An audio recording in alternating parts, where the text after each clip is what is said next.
court. Di pag hindi, di ako, Go to the Supreme dumaan Court. ako sa rat, okay na sa akin. Well, nothing to lose na ako. Nothing to lose. Absolutely nothing.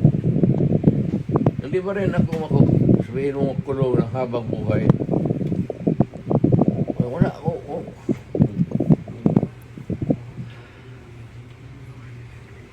Inciting to sedition. Hindi inciting to sedition. Inciting to sedition. Crime against humanity. ICC. Kalimutan niya ulit. Sa Hague. We are not signatory sa ICC. That's what they're doing now. Hindi ako, yan ako hindi papayag. I am a Filipino. You are all Filipino citizens.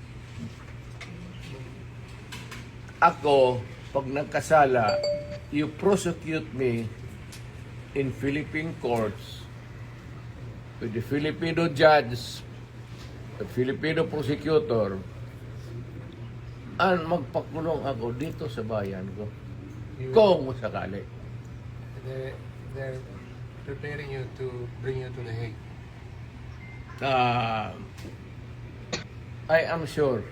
I am very sure. I'm a lawyer. Abogado ka man. I am sure the Supreme Court will rebuke them. Baski na hindi tayo maghingi na, the Supreme Court will rebuke them.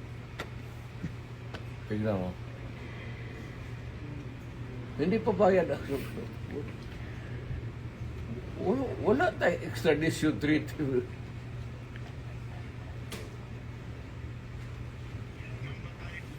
At saka nag-withdraw na tayo. Bakit mo ako dadalhin doon sa international body na hindi na tayo bibro? That's a big question. Kaya nga, ano ito sila sa Supreme Court, tignan mo. Whether rightly or wrongly ang decision na mag-withdraw tayo sa ICC, the fact that we are already not a member.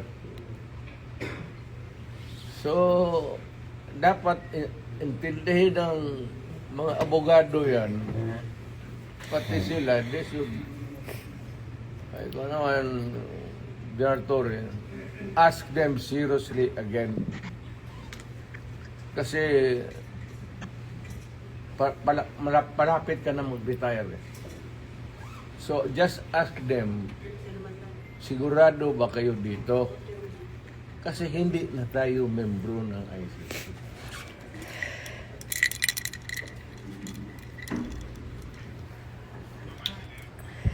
Medisina ko rin. Sabihin lang rin, drama. Sabihin mo, sabihin mo totoo, hindi alam nila yan. Matanda ka na, kailangan mo medisina.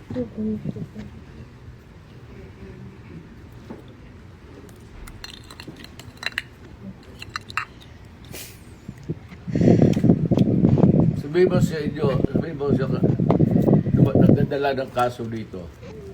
Sir, wagan mo sila. Sabihin mo, ano ba to?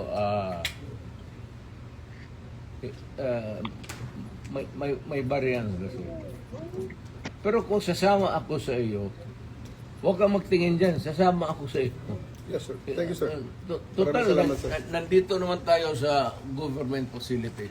Yes, So, escape is not a problem. Impossible dream. Thank you, sir. Okay lang mga parado. Ang akin lang, I might not have the chance anymore to lecture on you na the serious implications nito. Yes, sir. We have withdrawn and then you would allow me to be brought to a body of which we are no longer a member. Isa yan. Kaya sabihin mo din sa prosecutor, sabi ni Mayor, kindly ponder on this Europe. Maraming sir. Oh, alam mo man, nabasa mo man siguro, withdraw na tayo. So, bakit mo ako dalhin doon sa international body na hindi tayo membro? Kung balang araw,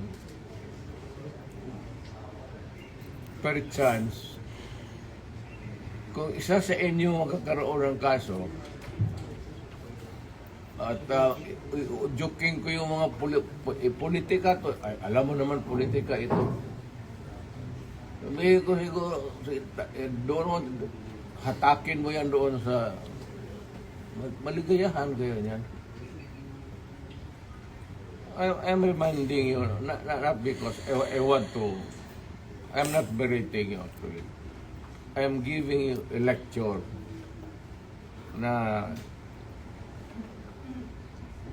ponder on it seriously because magkakaroon ito ng implication.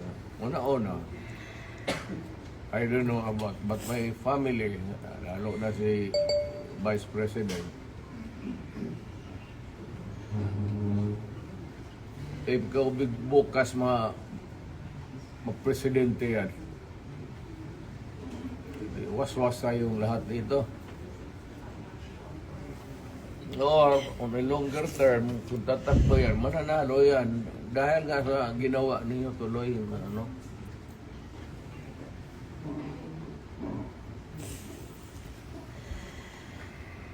Hindi kasi ako ang nakiusap. Kung ako ang kausap mo kanina sa sabihin ko sa iyo kutsi mo, dalhin mo dyan sa ano, sasakay ako. Yes, thank you, sir. And then, sir, may bus tayo, sir, sa labas. Kasama, sir, ang family mo, sir. Hindi, Four of you. hindi ko na, wala na. Iiwan ko na. You can have a Hindi. choice of 3 other companions, sir. Please. Wala. Abogado siguro. Yes, sir. Wala man kayong ano. Wala. What's the worst that, kasi ito rin, what's the worst that they can, Hague. malayo masyado yung Hague. Kaya doon ka nga dalahin eh. Hindi nga papayag ang Supreme Court dyan. Kaya Ano ka nga. ba? May mga abogado. They're actually breaking you to the Hague. Yun ang sinabi ni General Torre. That is kidnapping. That is kidnapping. Kidnapping. Kidnapping na. We just answer that, Mr. President, on the proper forum. Andito naman mga abogado niyo. Okay na siguro. Kaya nga, but sabihin mo yung Okay,